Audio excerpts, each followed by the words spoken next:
Der Magen ist ein faszinierendes, elastisches Wunderwerk, ein muskulöser Sack, der sich bei einer üppigen Mahlzeit auf das Vielfache seines Ruhevolumens ausdehnen kann.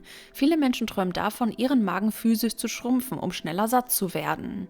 Doch hier müssen wir kurz ehrlich sein. Ohne Chirurgie lässt sich die anatomische Größe des Organs kaum dauerhaft verkleinern. Was wir jedoch tun können, ist ein brillantes Stück Biohacking.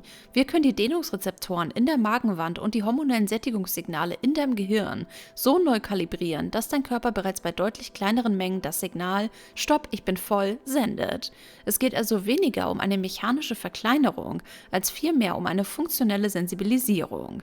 Wenn du die richtigen Lebensmittel wählst, trainierst du deinen Magen-Darm-Trakt darauf, mit weniger Energie maximale Zufriedenheit zu erreichen. Nummer 1. Die Strategie der Volumenmanipulation. Um das Sättigungsgefühl bei kleineren Kalorienmengen zu forcieren, musst du die Mechanorezeptoren deines Magens austricksen.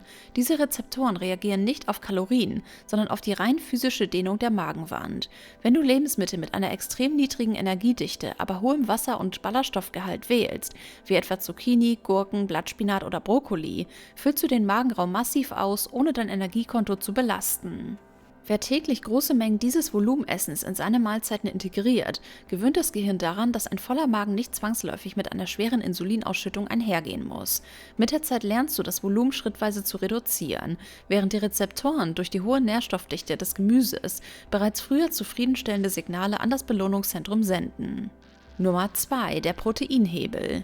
Einer der effektivsten Wege, um das Verlangen nach großen Portionen zu stoppen, ist die gezielte Zufuhr von hochwertigem Protein. Lebensmittel wie Eier, Magerquark, weißer Fisch oder Hülsenfrüchte aktivieren die Ausschüttung von PYY und GLP-1-Hormone, die direkt im Hypothalamus signalisieren, dass die Nahrungsaufnahme beendet werden kann.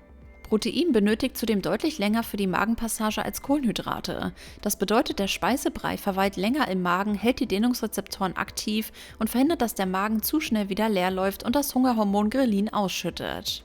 Indem du jede Mahlzeit mit dem Proteinanteil beginnst, verkleinerst du dein Appetitfenster auf rein biochemischer Ebene, noch bevor der erste Bissen Pasta den Magen erreicht. Nummer 3. Viskose Ballaststoffe. Bestimmte Lebensmittel wirken im Magen wie ein biologisches Gel, das den Raum beansprucht und die Entleerung verzögert. Flohsamenschalen, Leinsamen oder Chiasamen enthalten lösliche Ballaststoffe, die ein Vielfaches ihres Eigengewichts an Wasser binden können. Wenn diese Stoffe im Magen aufquellen, erzeugen sie eine zähflüssige Matrix, die den sogenannten Pylorus, dem Magenpförtner, dazu veranlasst, das Tor zum Dünndarm nur sehr langsam zu öffnen. Dieser Staueffekt sorgt dafür, dass du dich stundenlang satt fühlst, obwohl du faktisch nur eine kleine Menge fester Nahrung zu dir genommen hast. Es ist ein mechanisches Training für den Magen, das dir hilft, die Zeit zwischen den Mahlzeiten zu verlängern und die Portionsgrößen dauerhaft zu drosseln. Und Nummer 4. Bitterstoffe als neuronale Appetitstopper. Bitterstoffe sind das vergessene Werkzeug der Natur, um den Magen und den Appetit zu disziplinieren. Lebensmittel wie Rucola, Chicorée oder Grapefruit stimulieren Rezeptoren auf der Zunge und im Magen, die den sogenannten Gastro-Stop-Reflex auslösen.